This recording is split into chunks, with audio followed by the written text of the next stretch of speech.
वसीम और आप देख रहे हैं 89 न्यूज़। हमारे साथ आमिर मौजूद हैं, बात करेंगे ये जो आज डील हुई है 4.5 बिलियन डॉलर्स की with China regarding agriculture. Pakistan की जो डील हुई है इसके बारे में बात करेंगे कि इसके इन फ्यूचर हमें क्या बेनिफिट्स होने वाले हैं, B2B क्या चीज़ है। उसके बाद वाटर मैनेजमेंट एंड रेगुलेशन के ऊपर भी काम हो रहा है, उसकी जो भी डील अब साइन होने जा रही है, MOU साइन हुआ है या व्हाटएवर, इन सब चीज़ों के बारे में आज डिस्कशन करेंगे और सर आमिर से इनकी डिटेल्स देंगे। सर आमिर कैसे हैं आप? कैसी हैं फातिमा? मैं अल्हम्दुलिल्लाह ठीक ठाक। सर ये जो 4.5 बिलियन की जो डील्स हुई है, मिलियन अच्छा, डॉलर्स इसे की। डील से ज्यादा वैसे मेमोरेंडम ऑफ अंडरस्टैंडिंग MOU जिसे हम्म एग्जीक्यूट किया जाता है और ये डिफरेंट लेवल पे हुआ है। और इसका और ये सबसे ज्यादा जो है ये हुआ B2B जिसका आपने हम्म जिक्र किया कि व्हाट इज B2B। हम्म तो B2B में हुआ यानी कि private sector to private sector in Pakistan. जैसे हमारे यहाँ पे फार्मिंग का कॉन्सेप्ट वैसा नहीं है जैसा होना चाहिए और कॉर्पोरेट फार्मिंग का तो बिल्कुल भी नहीं है। फिर हमारी यील्ड जितनी प्रोडक्शन होनी चाहिए वो नहीं है। हम्म हम बहुत कम यील्ड प्रोड्यूस करते हैं और तो हम कहते हैं हमारा मुल्क बहुत सरखेज है, मट्टी बहुत सरखेज है। बिल्कुल सरखेज है, लेकिन हमारी वो इंफ्रास्ट्रक्चर या हमारे पास वो फैसिलिटीज, वो टेक्नोलॉजी वो नहीं है। अब मैं आपको एक एग्जांपल देता हूं कि बहुत सारी वेजिटेबल्स हैं और बहुत सारे फूल हैं वो दुनिया में ग्रीन हाउसेस में प्रोड्यूस होते हैं। तो वो सिर्फ ग्राउंड लेवल पे नहीं होते बल्कि वो हैंगिंग में आ रहे होते हैं या उनको हैंगर्स के जरिए भी प्रोड्यूस किया जाता है और वहीं पे सब्जियां भी प्रोड्यूस हो रही हैं, वहीं पे सब कुछ। तो वो जदीद टेक्नोलॉजी ने, ग्रीन हाउसेस ने, बहुत सारे कॉन्सेप्ट ने दुनिया को चेंज कर दिया है। राइट। पाकिस्तान आज भी we are on our conventional system. आप थोड़ा सा शहरों से जरा दूर चले जाए, परानी इलाकों में चले जाए, तो शायद आज भी आपको बैल और हल मिलता है वहां पे। वो प्लोइंग के लिए उनके पास ट्रैक्टर्स नहीं है और बैल और हल की सिर्फ प्रॉब्लम ये होती है कि वो डीपर जमीन को जो है ना डिग नहीं कर सकता। उसके लिए आपको ट्रैक्टर की जरूरत है, वाटर लेवलिंग की जरूरत है, मैनेजमेंट की जरूरत है, सीड्स की जरूरत है, खादों की जरूरत है, आपको ग्रीन हाउसेस बनाने की जरूरत है। ये वो तमाम चीजें हैं। अब गवर्नमेंट ऑफ पाकिस्तान का जो इनिशिएटिव था कि they send like 1000 students to China for a research purpose for a few months program where they are like they are getting the best knowledge about the new development in agriculture side. तो मैं ये समझता हूँ कि ये जो 1000 students हैं जब ये पाकिस्तान आए तो गवर्नमेंट शुड बाउंड देम। उन्हें मुख्तलिफ इदारों में एक्सपर्ट के तौर पे और मुख्तलिफ स्कूलों में, मुख्तलिफ कॉलेजेस में as an instructor, as a teacher. और खास तौर पे हमारे तो यहाँ पे सिर्फ 2 यूनिवर्सिटीज हैं एग्रीकल्चर पे, कई यूनिवर्सिटीज बनने की जरूरत है। यहाँ पे रिसर्च सेंटर्स बनने की जरूरत है। सिर्फ इन तालिब इल्मों को वहां से रिसर्च करवा के वापस ना मंगवाए बल्कि यहाँ पे आने के बाद लोकल फैसिलिटेशन के साथ उनको वो रिसर्च सेंटर बना के दे ताकि वो मजीद एक्सपर्ट्स पैदा कर सकें। जब तक वो राइट। एक्सपर्ट्स पैदा नहीं करेंगे ये सीरीज, ये सब कुछ आगे नहीं चलेगा। दुनिया ऐसे ही चलती है, सबसे पहले एक्सपर्ट्स बनाते हैं, फिर अपने रिसर्च सेंटर बनाते हैं। और बदकिस्मती ये फातिमा के पाकिस्तान का जो रिसर्च बजट है वो अपनी जीडीपी के 0.016% है। आप राइट। अंदाजा लगाइए, जबकि दुनिया में अब हम एग्जांपल क्या दें, एक कंट्री है कोरिया, उसका अपना रिसर्च का बजट 5.6% ऑफ देयर जीडीपी है। हम कहां खड़े हैं 0.016। इसका मतलब है शायद को जो रिसर्च सेंटर है उनकी तनख्वाहें, दैट्स इट। उसके अलावा हमारे पास करने के लिए कुछ नहीं है।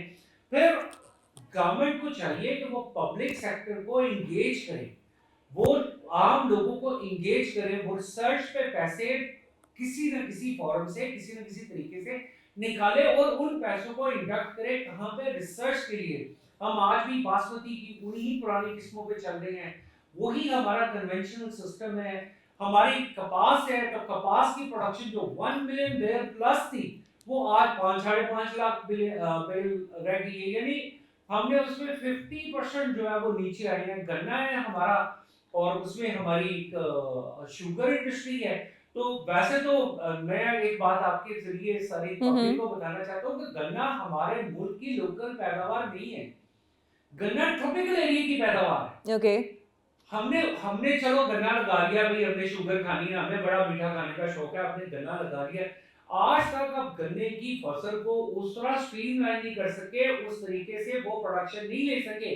आपसे थोड़ा सा नॉर्थ की तरफ जाएं तो चाइना, और मैंने चाइना में ये चीज देखी है, मैंने जापान में देखी है कि उनका गन्ना वही है और जो कि उनका एक खास स्पेसिफिक मॉडल है, एक साइज है, एक तरीके से उसकी फसल हो रही है और वो इतना पॉजिटिव है, यानी उनकी यील्ड हमारी यील्ड से शायद 300 टाइम ज्यादा है। तो ये थोड़ी सी हमें देखने की जरूरत है कि अगर हम ये एग्रीमेंट हो जाएंगे जो कि एग्जीक्यूट होंगे बी टू बी।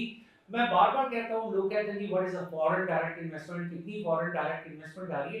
तो अगर ये बी टू बी में एग्रीमेंट होता है तो this is also foreign direct investment. Okay, हमें थोड़ा सा अपने आप में हौसला पैदा करने की जरूरत है, जो बहसियत कौम हमें खासी कमी है। बट सर मेरा क्वेश्चन ये है कि रिगार्डिंग एग्रीकल्चर जो भी एमओयू ये लोग साइन कर रहे हैं विद चाइना, इसके अंदर एक्सपोर्ट किस चीज़ की होगी, किन किन क्रॉप्स की? सबसे पहले आपने अपनी self dependency, you always say we are the agriculture country, yes we are. गंदम आप इंपोर्ट कर रहे हैं, कपास आप इंपोर्ट कर रहे हैं, चीनी की शॉर्टफॉल आपके पास रहता है। तो आपकी जो कैश क्रॉप्स है और सबसे बड़े कि ये सबसे सब शॉर्टफॉल रहता है। इसकी रीजन क्या है? इसकी रीजन ये है कि हम उतनी प्रोडक्शन नहीं ले पा रहे जितनी प्रोडक्शन हमें लेनी रिक्वायर्ड चाहिए। है। हमारा बहुत सारा इलाका बरानी है। ओके, और वो बरानी इलाका जो है वो वहां पे बारिश हो गई तो ठीक है, जितनी क्रॉप हो गई, अब वो उसको हम मॉडर्नाइज नहीं कर पाए अपने सिस्टम को, तो we have to go very far way. दुनिया बहुत आगे जा चुकी है। एग्रीकल्चर के तो अभी बहुत सारी मैं बार-बार- मशीनरी ऐसी आ चुकी है कि they can process each and everything in the fields even. Fatima, मैं आपको पहले भी एग्जांपल दी थी कि पाकिस्तान की टोटल एक्सपोर्ट्स 32 अरब डॉलर की है और हॉलैंड की सिर्फ फूलों की एक्सपोर्ट्स, ओनली फ्लावर्स, 40 अरब डॉलर की है। और वो मुल्क केपीके से आधा है, केपीके से आधा मुल्क है और वो सिर्फ फूल जो बेच रहा है वो 40 बिलियन डॉलर के बेच रहा है। बड़ी बात है। हम आज कहां पे खड़े हैं? हमें ये बात सोचनी थी। यहाँ पे तो फूल मंडी है, वहाँ पे इतने फूल होते हैं, लोग बस मेरे ख्याल में लेके कब्रिस्तानों में जाके डालते हैं। Anyways, water management and regulation के ऊपर सर जो इनका काम चल रहा है उसके बारे में क्या? Water management and regulation, this was also one initiative. It was taken during the last visit of our Prime Alright. Minister to China in September, and the basic topic was what? Like how we इस पे can- budget क्या आ रहा है? It's a project for 1.6 billion dollars. Like Okay. what the destruction we face every year due to these floods and the heavy rains, and then this water.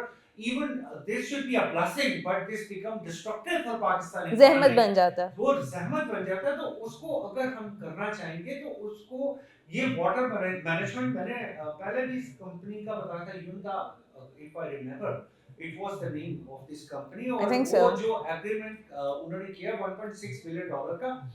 अच्छा, हम लोग हमेशा negative side पे, फातिमा, मैं in general मैं समझता हूँ audience वो बात सुनना चाहती है जहां पे उन्हें कोई नेगेटिव वाइब्स आ रही हो। तो नेगेटिव वाइब्स ऐसे ना करें, कौम के साथ इतना जुल्म ना करें, आप अपने ज़हन को पॉजिटिव करें।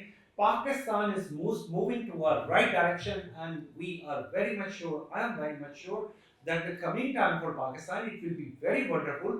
मैं अक्सर आपको कहता हूँ कि डॉलर नीचे आ रहा है। अब डॉलर भले 10 पैसे नीचे आए या 2 पैसे नीचे आए, चाहे 1 पैसा नीचे चाहे 1 पैसे नीचे आए, लेकिन आज 280 के बैरियर से नीचे आ चुका है। Alright. ठीक है, तो मेरी prediction, my prediction is always there कि very soon it will come to up to that point of 270।